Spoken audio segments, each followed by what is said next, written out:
আসসালামু আলাইকুম, সবাইকে আজকের ক্লাসে স্বাগতম।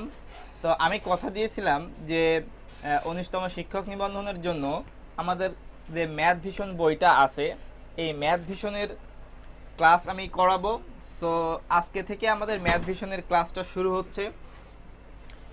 তো সবার আগে বলি যে এই ক্লাসগুলো তো আপনারা ফ্রিই পাচ্ছেন, কিন্তু এই ক্লাসের যে নোটসগুলো আছে, তারপর হচ্ছে আমার যে তৈরি করা সাজেশনগুলো আছে, পিডিএফ লেকচার শিটগুলো আছে, এইগুলোর জন্য কিন্তু অবশ্যই আপনাদেরকে প্রিমিয়াম গ্রুপে অ্যাড থাকতে হবে। সেই প্রিমিয়াম গ্রুপের কোর্স ফিটা 100 টাকা, এবং সেখানে অ্যাড থাকলে আপনি কি করতে পারবেন, পরীক্ষাও দিতে পারবেন। ওকে, সো ফ্রি শুধু ক্লাসই পাচ্ছেন, কিন্তু প্রিমিয়াম কোর্স ছাড়া কিন্তু আপনি এই জিনিসগুলো পাবেন না। তো যাই হোক, আমরা আজকে বেশি ইন্ট্রো না দিয়ে দিয়ে ক্লাসে ফিরে যাব। আরেকটা কথা বলি, দেখেন আমি কিন্তু আপনাদের জন্য এই যে আপনাদের জন্য শুধুমাত্র এই বই থেকে কিন্তু অ্যাকচুয়ালি ভাই এইভাবে হয় না। দেখেন আমি কিন্তু সুন্দর করে এটার আগে ক্লাসের জন্য প্রস্তুতি নিতে হয়, সার সংক্ষেপ করতে হয়, এবং এর ভিতরে কি দু একটা জিনিস না থাকলে সেগুলাকে আপনার নতুন করে আমার এইখানে যুক্ত করতে হয়। অনেক জিনিস আছে যেটা বইয়ের ভাষা অনেক কঠিন থাকে, সেটাকে গল্পের মাধ্যমে বোঝার চেষ্টা করতে হয়। আমি ইনশাল্লাহ এমনভাবে এই বাস্তব সংখ্যার ক্লাসটা সাজিয়েছি এমসিকিউ এর জন্য। এই ক্লাসগুলো যদি আপনি মনোযোগ দিয়ে অন্তত 10টা মিনিট ক্লাস করেন, আমি গ্যারান্টি দিচ্ছি যে আপনার এই ক্লাসগুলো করতে বাধ্য হবেন। কিন্তু আপনি যদি দেখে স্ক্রল করে চলে যান, ক্লাসগুলো ভালো লাগবে না। সো অবশ্যই শক্ত হয়ে একদম খাতা কলম নিয়ে বসে যান, ক্লাসগুলো মনোযোগ দিয়ে করেন এবং নোট করেন। সো দেখেন ক্লাসগুলো কতটা ইফেক্টিভ ক্লাস হয়। আমরা এই বাস্তব সংখ্যা জানি না একটা ক্লাসে শেষ করতে পারবো কিনা, ক্লাস ডিউরেশন বেশি লম্বা করব না, যদি সম্ভব হয় ক্লাসটা আমরা দুইটা পার্টে করব। প্রথম পার্টে যতটুকু বেসিক হয় ততটুকুই করব, দ্বিতীয় পার্টে বেসিক প্লাস এমসিকিউগুলা সলভ করব ম্যাথ ভিশনের। আর একটা কথা, সেটা হচ্ছে শুক্রবারে আমাদের বিদ্যাবাড়ি বইয়ের এমসিকিউ এর বাস্তব সংখ্যার লাইভ সলভ ক্লাস হবে। সো অবশ্যই যুক্ত থাকবেন। তো চলেন, যেহেতু স্কুল এবং কলেজ পর্যায়ে দুইটাই কাভার করতেছে আমাদের ম্যাথ ভিশন সিরিজের, আমি এটা নাম দিয়েছি ম্যাথ ভিশন সিরিজ, কিন্তু এখানে আমাদের বিদ্যাবাড়ি ম্যাথ ভিশন প্লাস এর বাইরেও টপিকগুলো আমরা ইনক্লুড করব, মানে বাইরের টপিক মানে সিলেবাসেরই, কিন্তু এগুলোকে আরও সহজ করার জন্য। তো আমরা প্রথমেই শুরু করি, চলেন। আমরা এইখানে আজকে প্রথম যেটা করতেছি বীজগণিত অ্যালজেব্রা অধ্যায় 1 বাস্তব সংখ্যা। আমরা কি করতেছি, বাস্তব সংখ্যা, তাই না? আচ্ছা চলেন শুরু করতেছি ইনশাল্লাহ। আল্লাহ ভরসা। সবাই অবশ্যই প্রোফাইলে শেয়ার দিয়ে রাখবেন এবং ফ্রেন্ডদের সাথে শেয়ার করতে হবে, ঠিক আছে? এবং বিভিন্ন গ্রুপে শেয়ার করবেন। আমাদের হোয়াটসঅ্যাপে আলাদা ম্যাথ ভিশনের গ্রুপ আছে, সেই গ্রুপে অবশ্যই আপনাকে অ্যাড হতে হবে, এবং একটা হোয়াটসঅ্যাপ চ্যানেল আছে, ভিডিও ডেসক্রিপশনে লিঙ্ক দেওয়া থাকবে, সেই চ্যানেলগুলোয় যুক্ত হয়ে যাবেন। আর প্রিমিয়াম গ্রুপে যুক্ত হতে গেলে 100 টাকা সেন্ড মানি করে আপনি অবশ্যই স্ক্রিনশট দিয়ে পাঠিয়ে দিবেন, তাহলে প্রিমিয়াম গ্রুপে অ্যাড হয়ে যাবেন। আচ্ছা, তো আমরা বাস্তব সংখ্যা যদি বলি, চলেন লিখতে পারি বাস্তব সংখ্যা। দেখেন বই হয়তো অনেকের কাছে আছে, কিন্তু ক্লাসগুলা করলে বুঝতে পারবেন যে আসলে ক্লাস কেন করতে হয়, যে কোনো কারো একজন ক্লাসে যুক্ত হতে হয়।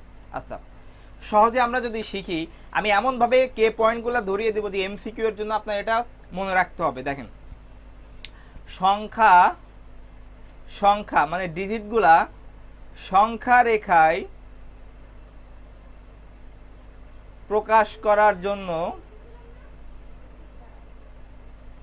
প্রকাশ করার সরি সংখ্যা সংখ্যা রেখায় প্রকাশ করা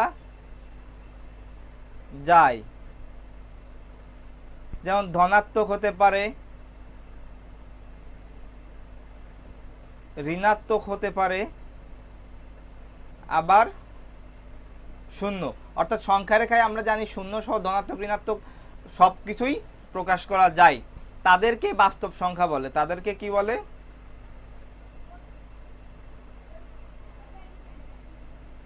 বাস্তব সংখ্যা বলে। ওকে, আর এই নিবন্ধনের ক্লাসগুলো কিন্তু সপ্তাহে একদিন করেই পাবলিশ হবে। হ্যাঁ, ওকে। তাহলে বাস্তব সংখ্যা, এখানে আমি একটু দিয়ে দিই, বাস্তব সংখ্যাকে আর দিয়ে প্রকাশ করা হয়, রিয়েল নাম্বার, তাই না? বাস্তব সংখ্যা হচ্ছে রিয়েল নাম্বার। ওকে, এখন একটা আপনাকে বুলেট পয়েন্ট মনে রাখতে হবে, সেটা কি?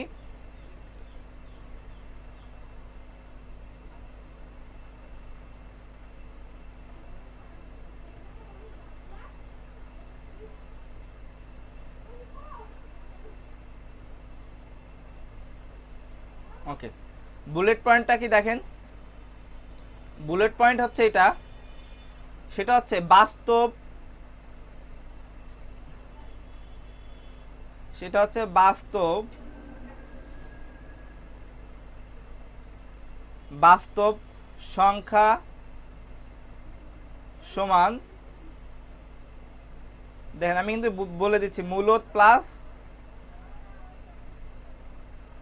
অম্লদ, অর্থাৎ মূলদ আর অম্লদের যোগফল মিলাই কিন্তু বাস্তব সংখ্যা হয়। তাহলে আমরা এটাকে গাণিতিকভাবে এইভাবে লিখতে পারি, বাস্তব সংখ্যা রিয়েল নাম্বার, মূলদ সংখ্যা হচ্ছে কিউ, যোগকে আমরা জানি ইউনিয়ন দিতে পারি, তারপর অমূলদকে কি দিতে পারি, ইররেশনাল নাম্বার, ঠিক আছে এইটা। এবং এইখানে যদি কিউ আর আই এর ইন্টারসেকশন হইতো তাহলে সেটা অবশ্যই ফাঁকা সেট হইতো। ক্লিয়ার? এইটা আপনাকে বুলেট পয়েন্ট, সেটা মনে রাখতে হবে। ওকে, তাহলে আমরা একটা জিনিস এখানে খেয়াল করেন, আমরা এখানে মূলদ সংখ্যা কয়ভাবে প্রকাশ করতে পারলাম, সেটা হচ্ছে বাস্তব সংখ্যা। দেখেন বাস্তব সংখ্যা, বাস্তব সংখ্যা একটা হচ্ছে কি, একটা হচ্ছে মূলদ, দুই প্রকার বাস্তব সংখ্যা, কয় প্রকার, দুই প্রকার, একটা হচ্ছে অমূলদ। আবার মূলদ কত রকম হতে পারে, দেখেন মূলদ হতে পারে পূর্ণ সংখ্যা, পূর্ণ সংখ্যা জেড, আবার কি এটা হতে পারে ভগ্নাংশ, কেন, ওই যে পি বাই কিউ আকারের সংখ্যাকেই মূলদ সংখ্যা বলা হয়। এবার অমূলদে আমরা আসি, অমূলদ হচ্ছে অসীম, কি অসীম, অনাবৃত্তক, অনাবৃত্তক দশমিক সংখ্যা, এগুলো মনে রাখতে হবে কিন্তু, অসীম অনাবৃত্তক দশমিক সংখ্যা, ঠিক আছে। এখন আমি যদি আপনাদেরকে একটা বুলেট পয়েন্ট আবার বলি, সেটা কি, সেই বুলেট পয়েন্ট হবে, আমি যদি একবারে বলি, দেখেন পৃথিবীর, এক বাক্যে পৃথিবীর সব সংখ্যাই বাস্তব,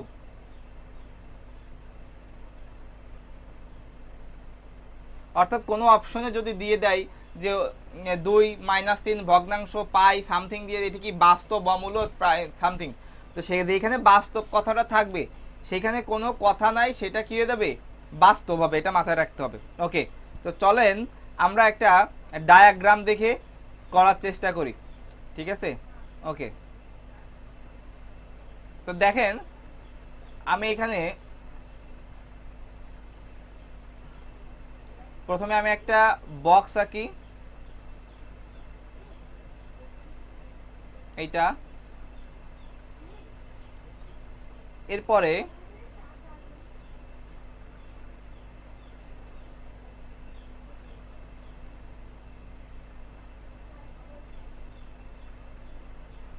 এটা,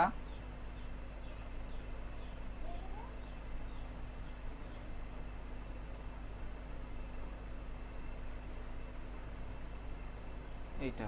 ওকে,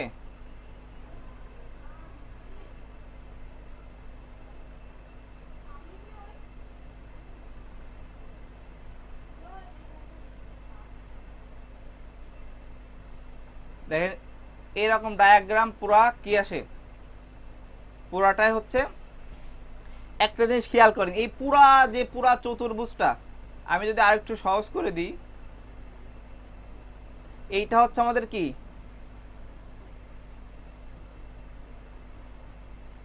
এইটা হচ্ছে আমাদের রিয়েল নাম্বার, পুরা চতুর্ভুজটা।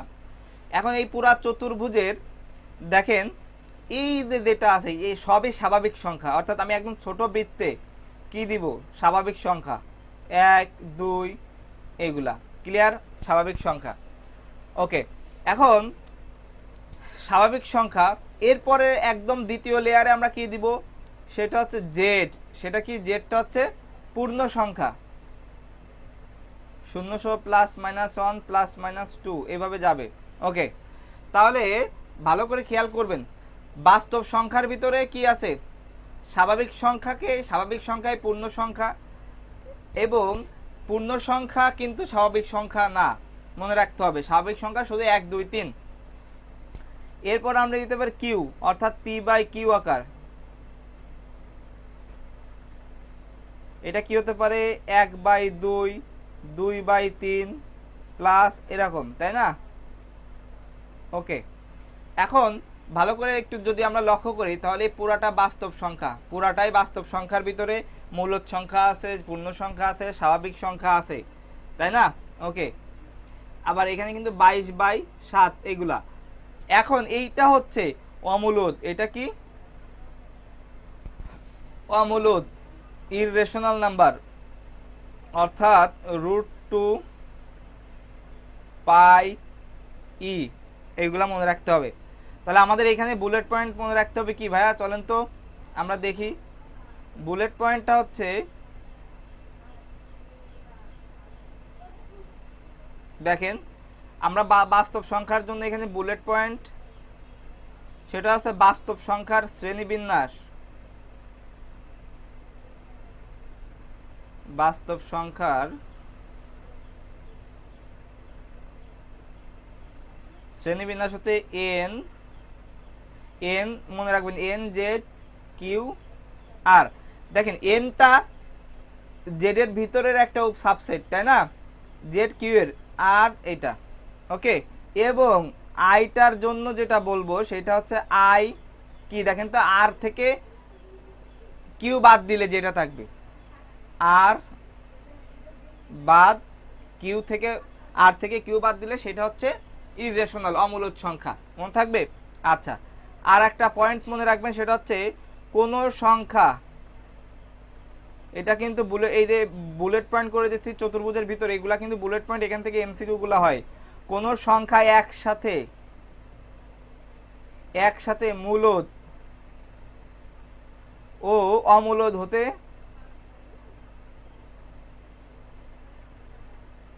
পারে না, মনে থাকবে?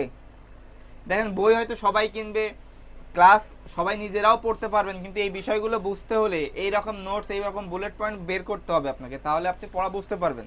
তাহলে আমরা কোনো সংখ্যার শ্রেণীবিন্যাস এন জেড কিউ আর, অর্থাৎ আর সমান আই সমান আর বাদ কিউ। তারপর আমরা দেখলাম কি, কোন সংখ্যা একসাথে মূলদ অমূলদ হতে পারবে না।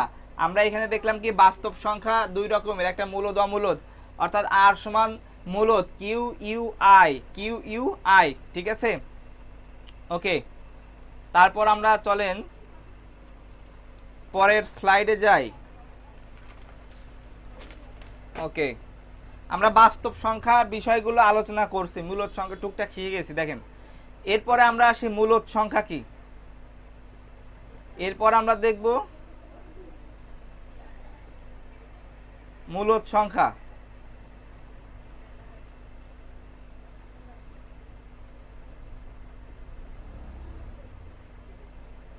আমি ছোট ছোট করে পার্ট করব ক্লাসের, সেই 1টা 2টা 3টা ক্লাস হোক, কোনো প্রবলেম নেই।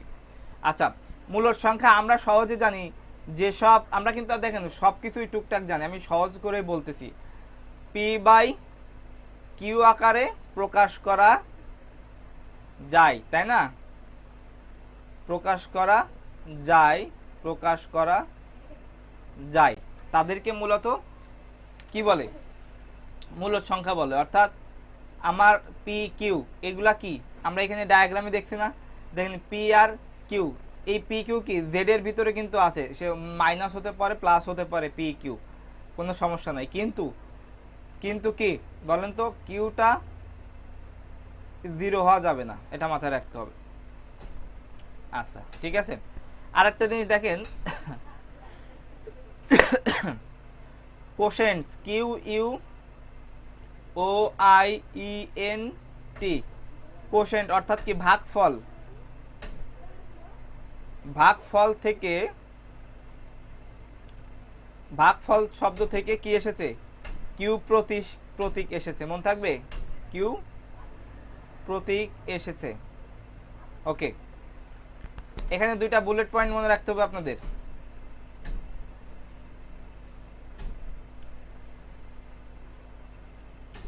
সেটা কি? সেটা হচ্ছে সসীম সসীম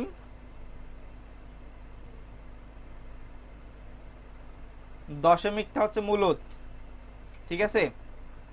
তারপর কি অসীম, অসীম আবৃত দশমিক।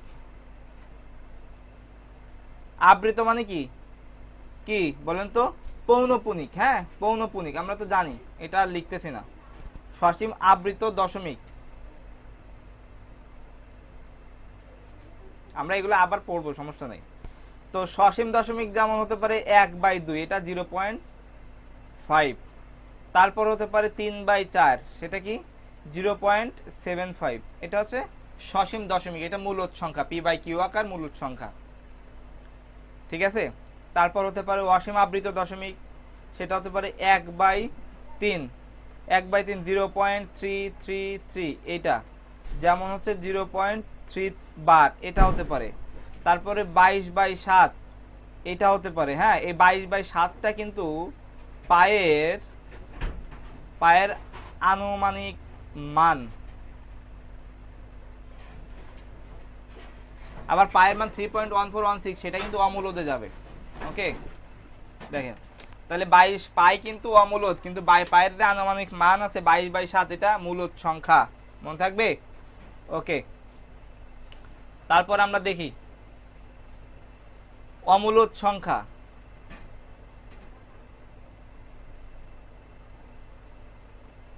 অমূলদ সংখ্যা কি বলছে?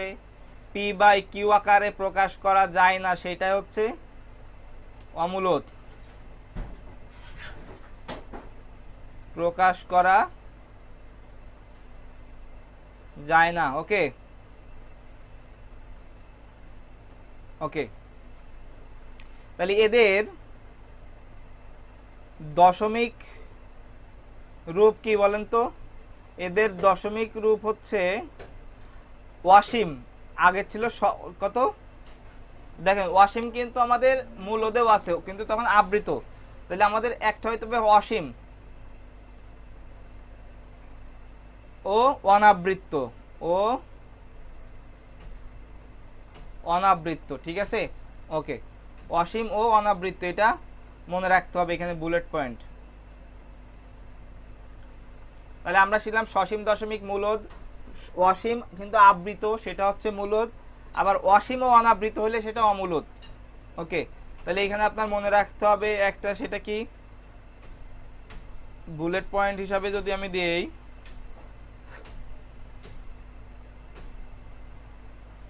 সেটা হচ্ছে পূর্ণবর্গ নয় এমন যে কোনো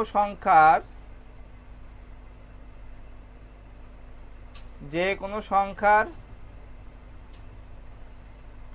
বর্গমূল কিন্তু অমূলদ, ঠিক আছে। যেমন কি √2, √3, √5 ইত্যাদি। হ্যাঁ, এগুলা। এরপর কি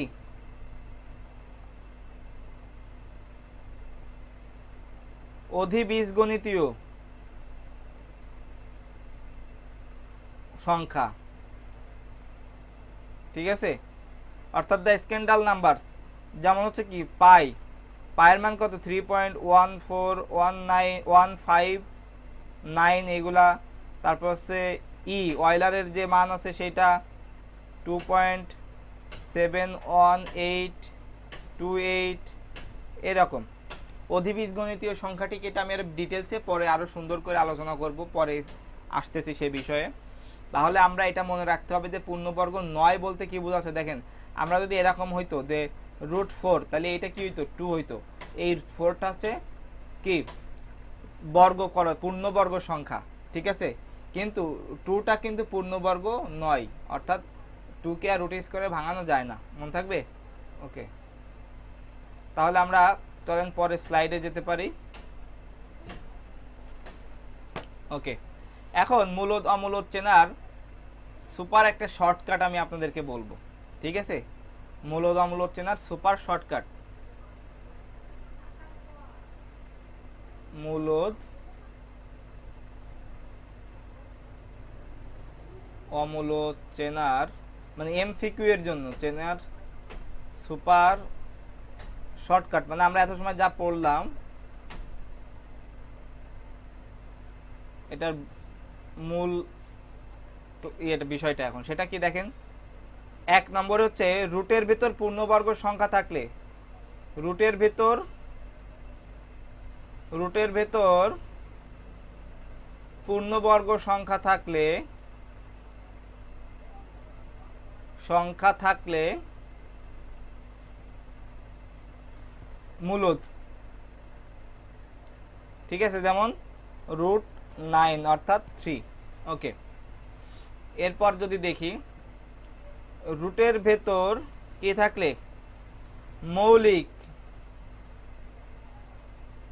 মৌলিক বা অপূর্ণ বর্গ থাকলে কি অমূলত, যেমন √2, ওকে, √5, √8 এরকম। যে কোনো পৌনঃপুনিক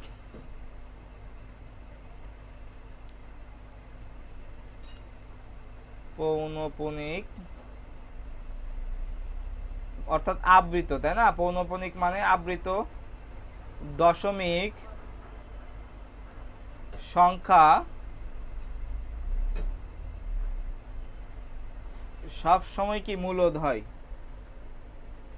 মনে থাকবে, যেমন 0.5 বার, এটাকে কিভাবে লিখে দেয় 5/9। ওকে, তারপর দেখেন দুটি অমূলত সংখ্যার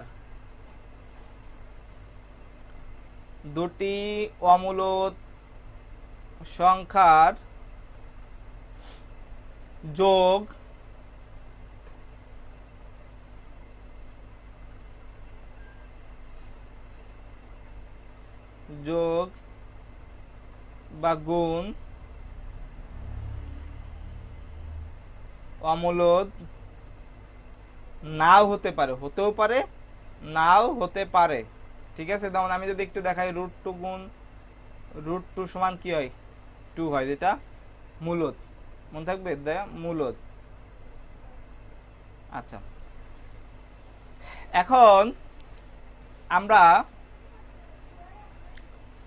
এই যে বাস্তব সংখ্যার যে গুরুত্বপূর্ণ ধর্ম আছে, আমরা এখান থেকে ধর্মগুলা দেখব। তার আগে চলেন আমরা একটু পিডিএফ এ যাওয়ার চেষ্টা করি। তো আমাদের বাস্তব সংখ্যার জন্য দেখেন আমি খুব সুন্দর একটি লেকচার শিট বানিয়েছি। এটা যদি আপনারা, আমি গ্রুপে আমার পেজে শেয়ার করব আমি, তো দেখতে পাচ্ছেন আপনারা এখানে। এটা যদি একটু দেখাই, দেখেন এটা খুব সুন্দর করে আমি এখানে বুঝিয়ে দিয়েছি। হ্যাঁ, এই যে খুব এনটিআরসি মূলদ অমূলদ চেনার সুপার শর্টকাট, পরম মানের বিষয়গুলো এখানে সুন্দর করে দেওয়া আছে। আমি গ্রুপে দিয়ে দিব, আমার পেজে দিয়ে দিব। আমার যে পেইড ভার্সন, তো দেখেন এই শিটগুলা যদি আপনি পেতে চান, সেইটা আপনি কিন্তু আপনাকে আমাদের যে পেইড 100 টাকার প্রিমিয়াম গ্রুপ আছে সেখানে অবশ্যই কানেক্টেড থাকতে হবে, কারণ এই সব জিনিস আপনি ফ্রিতে পাবেন না ভাই। কারণ আমার এত খেয়ে দিয়ে কাজ নাই যে আমি আপনাদের জন্য সব ফ্রিতে দিয়ে দিব। এই যে আমার কারেন্ট বিল আছে, আমি কষ্ট করে ক্লাস করতেছি, সব ফ্রিতে যে পেতে চাওয়ার আকাঙ্ক্ষা করবে সে টোটালি ভুল। আচ্ছা, আমাদের এইখানে দেখেন আমরা এইখান থেকে এখন বাস্তব সংখ্যার যে পার্থক্যগুলো আছে, প্রপার্টিসগুলো আছে, সেটা আমি সুন্দর করে এখানে কি করেছি, পার্থক্য করে এখানে আমাদের ম্যাথ ভিশনের বইয়ে এইভাবে আছে, আমি একটু কানেক্টেড করেছি এখানে। সেটা হচ্ছে কি, আমি আর একটু সুন্দর করে সাজিয়ে দেখেন আবদ্ধতা ধর্ম, অর্থাৎ আবদ্ধতা ধর্মটা কি, সেটা হচ্ছে এ আর বি। এটা আপনাকে এইখানে যেটা মনে রাখতে হবে, কে পয়েন্টগুলো মনে রাখতে হবে। কে পয়েন্টগুলো কি ভাইয়া, কে পয়েন্টগুলো হচ্ছে দেখেন বাস্তব সংখ্যা যোগ বিয়োগ বা গুণ, এটা সবসময় কি হয়, বাস্তব সংখ্যায় হয়, ঠিক আছে, বাস্তব সংখ্যার যোগ বিয়োগ গুণ ভাগ। হ্যাঁ, ওকে, এটা বিধি মেনে, আবদ্ধতা বিধি মেনে চলে। বিনিময় বিধি সবসময় হচ্ছে যোগ আর গুণের জন্যই অ্যাকচুয়ালি হয়, গুণের। তারপর কি সংযোজন বিধি, তাহলে বিনিময় বিধি কি দেখেন, এ প্লাস বি সমান বি প্লাস এ, এটা বিনিময় করতেছি, এর জায়গায় বি, বির জায়গায় এ, এর জায়গায় বি, বির, আপনার অ্যাবস্ট্রাক্ট অ্যালজেব্রা, রিয়েল অ্যানালাইসিস এই বিষয়গুলোতে পড়ে আসছেন। সো এই জিনিসগুলোই আমি ভালো ফোকাস করে লাভ নাই ভাই। ক্লাসগুলো অ্যাকচুয়ালি যেটা বুঝতে হবে যে আপনার বুলেট পয়েন্টগুলো মনে রাখতে হবে, কোথা থেকে এমসিকিউ আসতে পারে এবং আপনি কোন এমসিকিউগুলো ভুল করতে পারেন সেই জিনিসগুলো আপনাকে ক্যাচ করতে হবে, তাহলে আপনি খুব ভালোভাবে ভালো কিছু করতে পারবেন। দেখেন তাহলে স্থান পরিবর্তন করলেও কি মানের পরিবর্তন, 3 আর 5 করলে 8, 5 আর 3 করলে 8, বিনিময় বিধি যেটা সেটাই বোঝায়। সংযোজন বিধি দেখেন এ প্লাস বি ব্র্যাকেটের ভিতরে বাইরে সি, তাহলে এ বাইরে চলে আসে, বি প্লাস সি সংযোজিত হচ্ছে, ব্র্যাকেটের দল পরিবর্তন করলেও যোগ গুণ একই থাকে। বন্টন কি, এ এর সাথে বি বন্টন হবে এ বি, এর সাথে সি বন্টন হবে এ সি, বাইরের সংখ্যা ভিতরে গুণ হয়ে ভাগ হয়ে যায়, সেটা আছে মানে আলাদা আলাদা হয়ে যায়, ওই ভাগ না। এককের অস্তিত্ব, ইয়েস ইয়েস, এইখান থেকে আপনার মনে রাখতে হবে ভাই, এই দুইটা জিনিস মনে রাখতে হবে, এইটা থেকে এমসিকিউ আসবে আমি বলে দিলাম। যোগের একক 0, গুণের একক 1, কখন? বাস্তব সংখ্যার জন্য, বাস্তব সংখ্যায় যোগের একক 0 আর গুণের একক হচ্ছে 1। কেন? আপনি যদি কোনো বাস্তব সংখ্যা দেখেন, এর সাথে আপনি বাস্তব সংখ্যা 2 এর সাথে 0 যোগ করলে 2ই হবে, -1 এর সাথে 0 যোগ করলে -1ই হবে, ওইটাই। কারণ যোগের একক 0 আর গুণের একক 1, মন থাকবে। বিপরীতকের অস্তিত্ব, যোগের বিপরীত বাস্তব সংখ্যা, এর বিপরীত কি? -a, আর গুণের বিপরীত কি? 1/a, ঠিক আছে, মনে রাখতে হবে বুলেট পয়েন্ট এইটা। তাহলে আমরা এই পয়েন্টগুলো মনে রাখবো, এখান থেকে এমসিকিউ আসবে, ঠিক আছে, ওকে।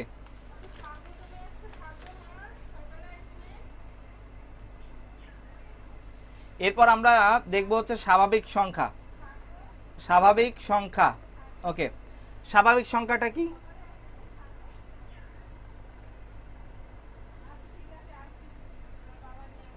স্বাভাবিক সংখ্যা এন, ন্যাচারাল নাম্বার, তাই না, ন্যাচারাল নাম্বার, ওকে।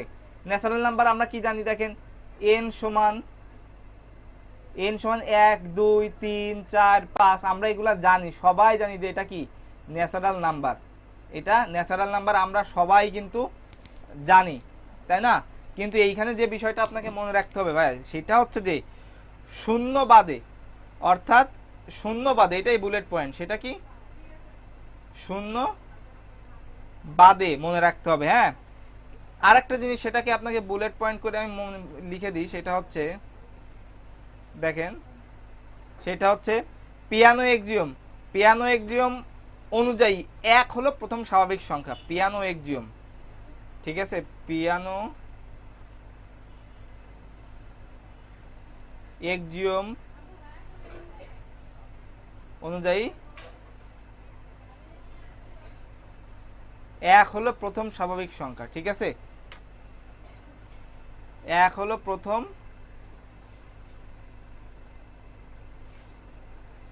স্বাভাবিক সংখ্যা, ওকে। এখন এখানে আমাদের আবদ্ধতা বিধি, বিনিময় বিধি, সংযোজন বিধি, অভেদকের অস্তিত্ব বিধি, বন্টন বিধি আর ক্রমধর্ম, এই জিনিসগুলা স্বাভাবিক সংখ্যা মেনে চলে। তাহলে আমি যদি প্রথমে একটু লিখে ফেলি, সেটা হচ্ছে কি আবদ্ধতা বিধি, তারপরে কি হতে পারে বিনিময়, আমি সহজ করে লিখতেছি কিন্তু আপনারা সবাই জানেন বিস্তারিত, যেহেতু আপনারা ম্যাথের স্টুডেন্ট, এমন না যে আপনারা আর্টস কমার্সে পড়েন, আমি ম্যাথ বুঝাচ্ছি। সংযোজন বিধি, আবদ্ধতা বিধি, বিনিময় বিধি, সংযোজন বিধি, এককের অস্তিত্ব, এককের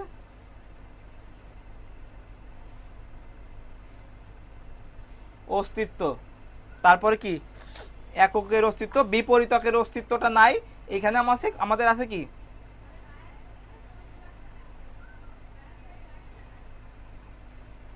দেখেন, এখানে কিন্তু আমাদের 2, এটা হচ্ছে আমাদের 3 নাম্বার, এটা আমাদের 4, এটা আমাদের 5 নাম্বার ধরতে পারি, তাই না, ওকে।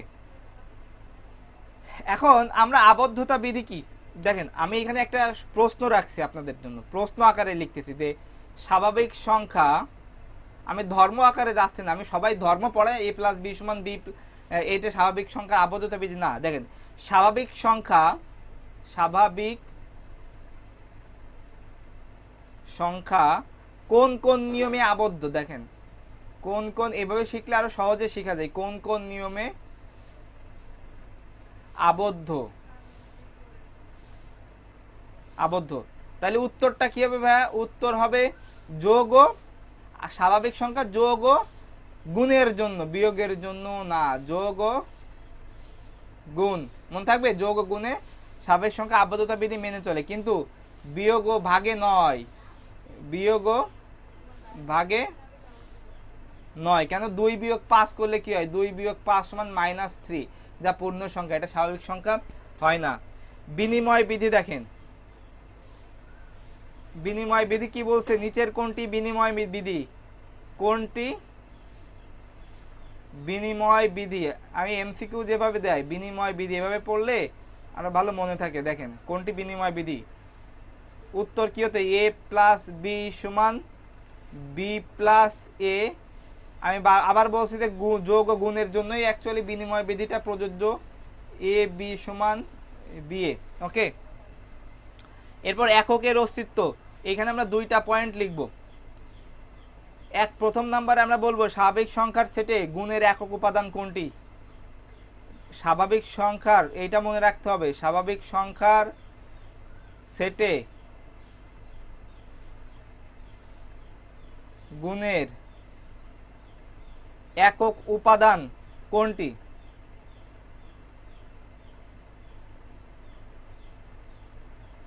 উত্তর কি হবে?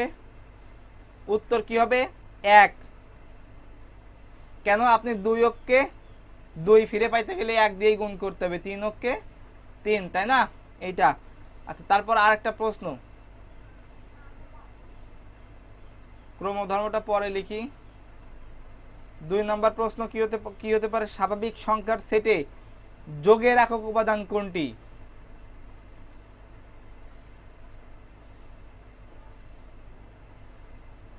এই এমসিকিউ গুলাই সবাই ভুল করে, যখন একসাথে পড়বেন তখন ভুল হয়ে যাবে। স্বাভাবিক সংখ্যার সেটে যোগের একক উপাদান দেখেন 1 প্লাস 0। 0 তো আমরা নিতে পারবো না। স্বাভাবিক সংখ্যার সেটে যোগের একক উপাদান কোনটি? এখন এখানে আপনাকে মনে রাখতে হবে, এটা আমি এইভাবে লিখে দিই। দেখেন, আপনি বলতে পারেন 2 এর সাথে 0 যোগ করলেই 2 পাওয়া যায়, 3 এর সাথে 0 যোগ করলেই 3, বা 2 এর সাথে আপনি 2 যোগ করলে 4, যেটা স্বাভাবিক সংখ্যা। ঠিক আছে, বলতে এককের অস্তিত্ব। এখন আমি এইভাবে 4, এটা তো স্বাভাবিক হচ্ছে, কিন্তু আমাদের এককের অস্তিত্বর শর্ত মানছে না, এটা মাথায় রাখতে হবে। সেটা কি বলেন তো? সেইটা হলো আপনাদের এই স্বাভাবিক সংখ্যার যোগের এখানে কি একক উপাদান, এখানে উত্তর হচ্ছে নেই, নেই। ঠিক আছে, কারণ 0 কি স্বাভাবিক সংখ্যা না, মনে থাকবে, অর্থাৎ 0 ইজ নট বিলংস এন। ওকে, এরপর আমরা আসি ক্রমধর্মে। ক্রমধর্ম,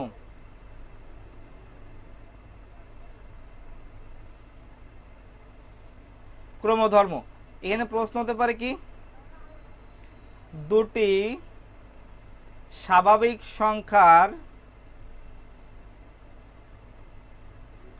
স্বাভাবিক সংখ্যা যদি এ ও বি হয়, এ ও বি এর মধ্যে কয়টি সম্পর্ক সত্য হতে পারে? এ ও বি এর মধ্যে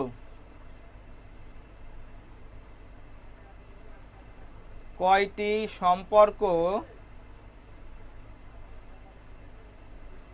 সত্য হতে পারে? দেখেন উত্তর হবে কি? ঠিক একটি, ঠিক একটি। কেন? হয় এ আর বি সমান হবে, নাইলে এ বি এর চেয়ে ছোট হবে, নাইলে এ বি এর চেয়ে বড় হবে। ঠিক আছে, বা দেন মানে অথবা অথবা আর কি। বিষয়টা বুঝতে পারছেন তো? ওকে,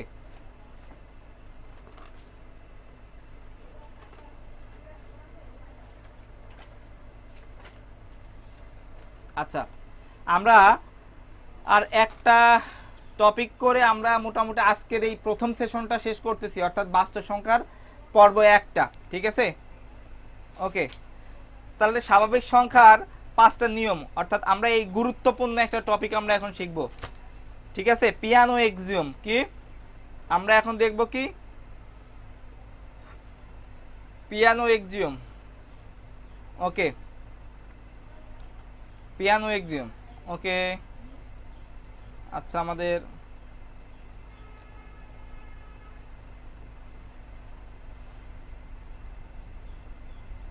তাহলে আমরা চলেন দেখি পিয়ানো এক্সিওম। আমি সহজ করে যদি আমি বলি, পিয়ানো এক্সিওমটা অ্যাকচুয়ালি স্বাভাবিক সংখ্যা 5টা নিয়মে আবদ্ধ থাকে, সেইটাকেই বলা হয় পিয়ানো এক্সিওম। স্বাভাবিক সংখ্যার, দেখেন এই জিনিসগুলো আপনার বুঝতে গেলে ক্লাস করতে হবে, যে কারো ক্লাস যারা বোঝে তাদের। স্বাভাবিক সংখ্যার 5টি নিয়ম আছে, এগুলাই পিয়ানো এক্সিওম বলা হয়। এখানে দেখেন আমি আগে বলে দিই, দেখেন এখানে এখানে এস অফ এক্স বলতে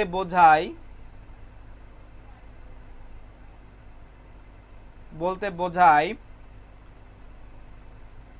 এক্স এর ঠিক পরের সংখ্যা, এক্স এর ঠিক পরের সংখ্যা, ঠিক আছে। ওকে, এক্স এর ঠিক পরের সংখ্যা অর্থাৎ সাকসেসর। হ্যাঁ, যেমন আমি যদি বলি, যেমন 1 এর পরের সংখ্যা কত, 1 এর 1 এর পরের সংখ্যা হচ্ছে 2, তাইলে কি হবে ভাইয়া, তাইলে S of x successor of x কত হবে, 2।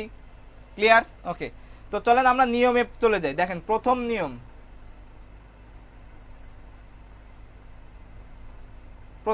সেটা কি, এক একটি স্বাভাবিক সংখ্যা। এটা আমরা জানি, এক একটি, আমি আগেই বলেছি। দেখেন পিয়ানো এক্সিওমের স্বাভাবিক সংখ্যা বলার সময় আমি এখানে লিখছিলাম না, এই যে রেড সার্কেল দিয়ে, পিয়ানো এক্সিওম অনুযায়ী এক হলো প্রথম স্বাভাবিক সংখ্যা, সেটা আমরা লিখতেছি, এক একটি স্বাভাবিক সংখ্যা। ওকে, দ্বিতীয় নিয়মটা কি, দেখেন তো, প্রতিটি স্বাভাবিক সংখ্যার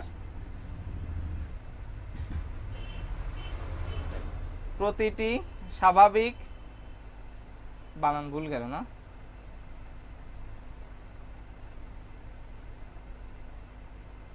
প্রতিটি স্বাভাবিক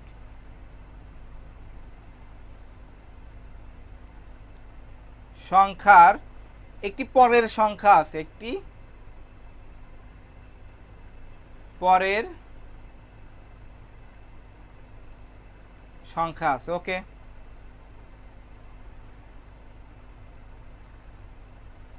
একটি পরের সংখ্যা আছে। তৃতীয় নিয়ম, এক কখনো কোনো সংখ্যার পরের সংখ্যা হতে পারবে না। এক কখনো কোনো সংখ্যার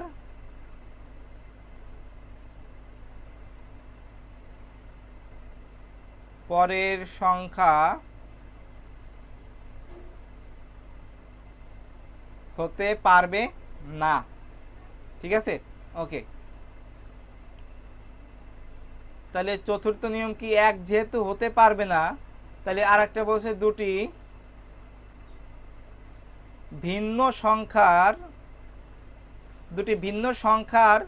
পরের সংখ্যা, মানে 2 ও 3 এর পরের সংখ্যা, মনে করেন দুটি ভিন্ন সংখ্যার পরের সংখ্যা কখনো এক হতে পারবে না, কখনো এই এক কিন্তু ওই এক না। যেমন 2 আর 3 এর পরের সংখ্যা, ঠিক আছে, যেমন 2 হতে পারবে না বা 3 হতে পারবে না, সেটা বলছে যে কখনো এক হবে না, লিখি এক হবে না, এক হবে না। পঞ্চম রুলস কি বলে দেখেন, ওকে দেখেন, এটি গাণিতিক আরোহ পদ্ধতির মূল ভিত্তি, আরোহ পদ্ধতির মূল ভিত্তি পঞ্চমটা। ওকে, তাহলে আমরা আরেকটু করি, আমরা গাণিতিক আরোহ পদ্ধতির নিয়মটা দিয়ে শেষ করি। হ্যাঁ, ওকে, যেহেতু গাণিতিক আরোহ পদ্ধতি চলে আসছে, তাহলে গাণিতিক আরোহ পদ্ধতি আমি খুবই সংক্ষেপে বুঝাবো, খুবই সংক্ষেপে। আমি কোনো এক্সাম্পল দিব না। গাণিতিক আরোহ পদ্ধতি, সেটা কি দেখেন এখানে মোট ধাপ 3টা, মোট ধাপ 3টি। সেটা কি হতে পারে? ধাপ 1 এটা হচ্ছে বেস কেস, তাই না? অ্যাজাম্পশন, এটা আমরা লিখতে পারি বেস কেস, অর্থাৎ সূত্রটি n সমান 1 এর জন্য সত্য কিনা পরীক্ষা করতে হবে। 1 এর জন্য সত্য কিনা তা যাচাই। ওকে, ধাপ 2 কি বলছে? এটা অ্যাজাম্পশন, সেটা হচ্ছে n = k ধরে আমাদের সূত্র তৈরি করতে হবে। n = k এর জন্য সূত্র প্রমাণও করতে হবে। আমি k পয়েন্টগুলো বলতেছি। ধাপ 3 সেটা হচ্ছে প্রুফ করতে হবে। সূত্র 2 এ যেটা আমরা n = k ধরে প্রমাণ করছি, এটা আমাদের প্রুফ করতে হবে। ধাপ 2 ব্যবহার করে প্রমাণ করতে হবে, প্রমাণ করে যে এটি n = k + 1 এর জন্য সত্য, 1 এর জন্য সত্য। ঠিক আছে, ওকে। তো আমাদের আজকের ক্লাসটা এই পর্যন্ত আমি শেষ করতেছি। আমাদের বাস্তব সংখ্যার ক্লাস, অর্থাৎ আমাদের পর্ব, এটা আমাদের গেল কি পার্ট 1 গেল বাস্তব সংখ্যার, তাই না? ওকে, সো আমরা এর পরের পার্টে ইনশাল্লাহ বাকি বেসিকটুকু শেষ করব এবং আমাদের ম্যাথ ভিশনের যে 35-40টা মতো এমসিকিউ আছে সেইটা আমরা সলভ করব। সো অবশ্যই ক্লাসে কানেক্টেড থাকতে গেলে পেজে ফলো দিয়ে রাখতে হবে। আমাদের ইউটিউব চ্যানেলে প্লেলিস্ট আকারে পাবলিশ করা হবে। সো অবশ্যই ইউটিউব চ্যানেলটা সাবস্ক্রাইব করে রাখবেন আর বেল আইকনটা বাজায় রাখবেন যেন ক্লাস দেওয়ার সাথে সাথে জানতে পারেন। সো সবাইকে টিচিং টিউটর ম্যাথের পক্ষ থেকে শুভেচ্ছা জানিয়ে ক্লাসটা আজকের মতো এখানে শেষ করতেছি। দেখা হচ্ছে পরবর্তী ক্লাসে। সবাই আমার জন্য দোয়া করবেন। আল্লাহ হাফেজ।